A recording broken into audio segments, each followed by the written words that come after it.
로마 대법원 뒤편 까보르 광장 모퉁이에 서 있는 색다른 모양의 흰색 교회, 다소 생소하게 들릴 수 있는 발데제 교회입니다. 왈도는 누구이며 발데제 교회는 어떤 교회인가? 발데제 교회가 최초의 개신교 교회였다고 한다면 더욱 의아스러울 것입니다. 기독교가 로마의 국교로 된 이후 1600여 년 동안 변함없이 이탈리아는 가톨릭 종주국으로 명맥을 유지해 왔습니다. 그럼에도 불구하고 1900년 초부터 지난 100여 년 동안 개신교의 줄기찬 선교가 이곳에도 있었습니다. 그러나 현재 복음교회로 일컫는 침례교회, 감리교회, 루터교회, 발데제 교회 등의 성도수는 약 5만 명으로 이탈리아 전체 인구의 0.1%에 불과합니다. 이로 이탈리아는 개신교 선교사들의 무덤터라 불리었습니다. 그런데 바로 이런 복음주의 미전도국과 같은 땅에 최초의 개신교라고 볼 수 있는 발데제 교회가 복음교회 중 가장 큰 규모로 존속하고 있다는 것은 참으로 아이러니하면서 흥미롭기조차 한 일입니다. 발데제 교회는 발데스 복음주의 또는 왈도파 등으로 불리는데 1170년경 프랑스 리옹에서 왈도 또는 피터 발데스, 발도라 불리는데 그에 의해 시작되었습니다. 부친이 거부 포목상으로도 전해지는 부유한 상인이었던 왈도는 1173년 마태복음 19장 21절에 따라 재산을 모두 빈민들에게 나눠준 뒤 청빈한 생활을 하였고 사제의 도움을 받아 라틴어 성경을 프랑스어로 번역, 사복음서를 일반 시민들에게 가르치기 시작했습니다. 그의 가르침에 수많은 사람들이 따르기 시작했고 무리가 생기자 사람들은 그들을 왈도파라 불렀습니다. 가난, 도덕, 청빈, 무소유의 그들의 이상적 삶은 제3차 라테란 공회에서 교황 알렉산더 3세의 승인을 받았습니다. 그러나 설교는 로마 교회의 승인과 감독을 받아야 한다는 조건이 덧붙여졌습니다. 왈도파의 가르침은 주로 마태복음 5장에서 7장 상상수훈 중심의 청빈을 덕목으로 하는 내용이었습니다.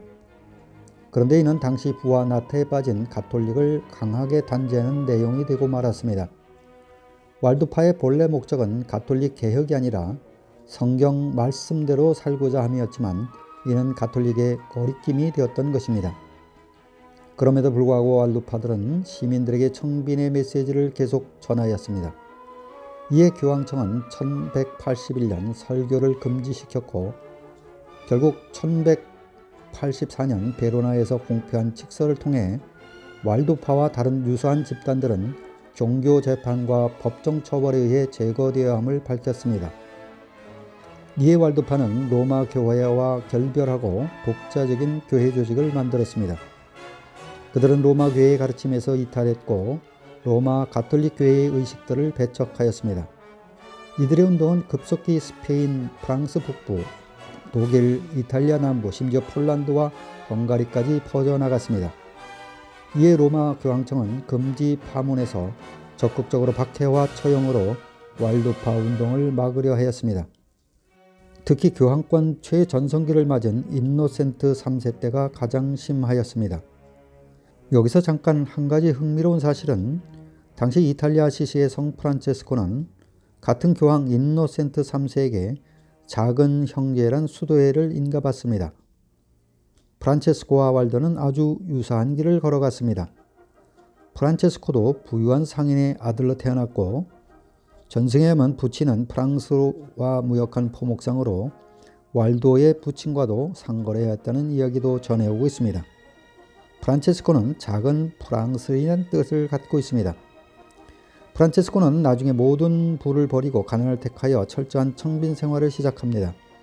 이에 감화를 받은 사람들이 하나둘 모여 무리를 이루자 로마 교황청에 청원하여 수도회를 인가받은 것입니다.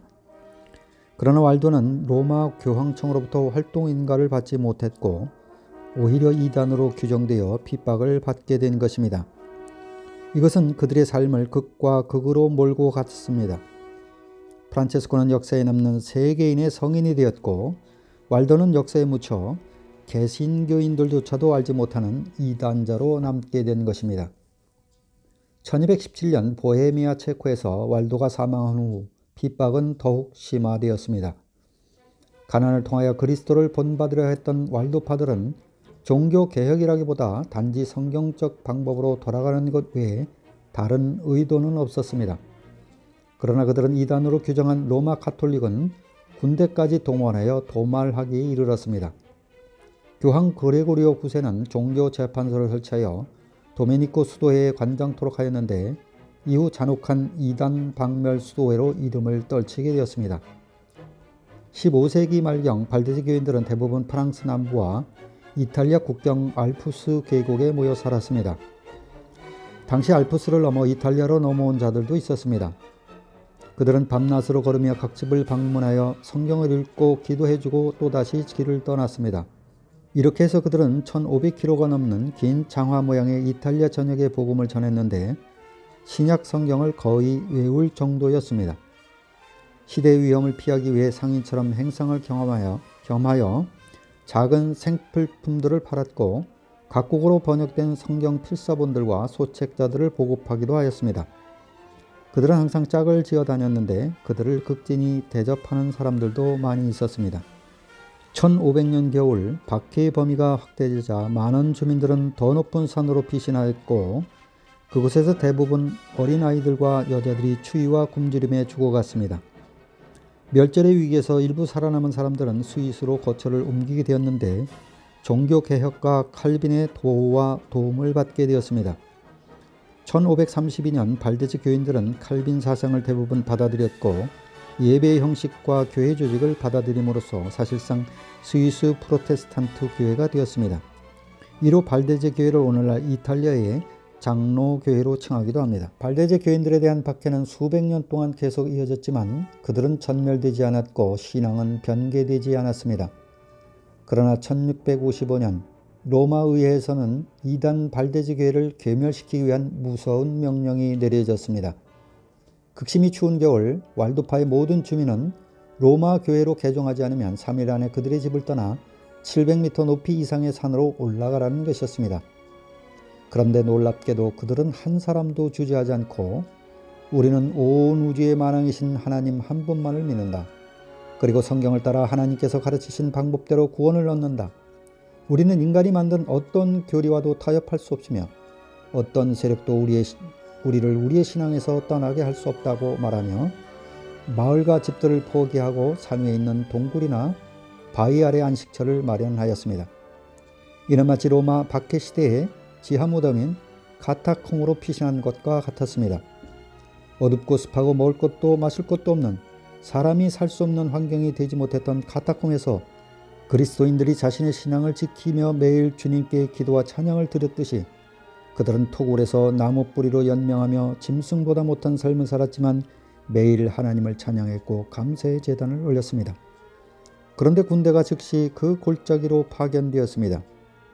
그들은 토굴 속에 불을 질렀고 많은 사람들은 거기서 야만스럽게 살해되었습니다. 그나마 살아남은 사람들은 도성에 있는 감옥에 감금되었습니다. 그들은 그곳에서 가장 잔인한 고문을 받았습니다. 그러나 여전히 감옥은 늘 찬송 소리로 메워졌습니다. 몇 개월도 안 되어 남은 자들의 수는 3,000명에 불과했습니다. 그런데 그나마 이번에는 유배지로 보내졌습니다. 그들은 혹독한 추위와 재촉되는 걸음으로 쓰러졌고 결국 길가에서 동사하였습니다. 영국의 문호 신라권의 저자 존 밀턴은 1655년에 이런 시를 썼습니다. 비에몬테에서 최근 대학살해 오 주님, 학살당한 성도들의 유구를 보수하소서. 뼈들이 차가운 알프스 산 위에 흩어져 누웠나이다. 우리 조상들이 막대기와 돌을 경배할 때 그들은 당신의 진리를 순결하게 변함없이 지켰나이다. 그들의 신음을 잊지 말고 당신의 책에 기록해 주소서. 그들은 당신의 양 우리 안에 있는 양떼들입니다. 피해 줄인 비에몬테 사람들에 의하여 죽어가고 아이와 함께 어머니도 돌에 맞아 쓰러지나이다. 그들의 울음소리가 골짜기와 하늘까지 울려 퍼집니다. 순교자들의 피와 재는 지금도 폭군들이 난무하는 온 이태리 땅에 뿌려져 수백 배의 결실로 자라날 것입니다. 폭군들은 주님의 길을 깨달은 후에 바벨론의 파멸 속에 사라지게 될 것입니다. 왈도파를 비롯한 반로마 교회 단체들에게 감행된 수백 년 동안의 살육으로 무려 100만 명 이상이 학살당했습니다. 그러나 이러한 잔혹한 핍박 가운데도 왈도파는 결코 멸절되지 않았습니다. 1848년 발데지 교인들은 이탈리아의 완전한 시민권을 얻었으며 1855년 이탈리아 북부 또리노에 독자적인 신학교를 세웠습니다. 현재 발데지 교회는 피에몬테 지역의 41개 교회, 이탈리아 전체의 120개 교회 등이 존속하며 2010년 통계 25,693명의 신자를 확보하고 있습니다. 14세기 영국 옥스퍼드 대학의 위대한 석학 위클리프는 왈도의 가르침을 신학적으로 정립하였으며 당시 금서였던 라틴어 성경을 영어로 번역하여 일반인들에게 배포하였습니다. 나중 발데지교의 종교적 신조는 종교개혁자 루터에게도 지대한 영향을 미쳤습니다. 발데지교회는 발생지인 프랑스에도 거처지인 스위스에도 그들의 자취가 사라졌는데 그들을 거의 멸족시킨 이탈리아 땅에는 800여 년이 지난 지금까지도 꿋꿋이 살아남아 있는 것입니다. 이는 로마 교황청이 거대한 산처럼 서 있는 이 땅에 마치 모퉁이 머릿돌처럼 견고하고 흔들리지 않고 박혀 있는 것입니다. 이탈리아 발데지 교회는 복음교회 중 가장 보수적인 교단으로 오늘날도 초대교회의 뜨거운 복음의 열기를 간직한 채 지금도 화롯불처럼 활활 타오르고 있는 것입니다.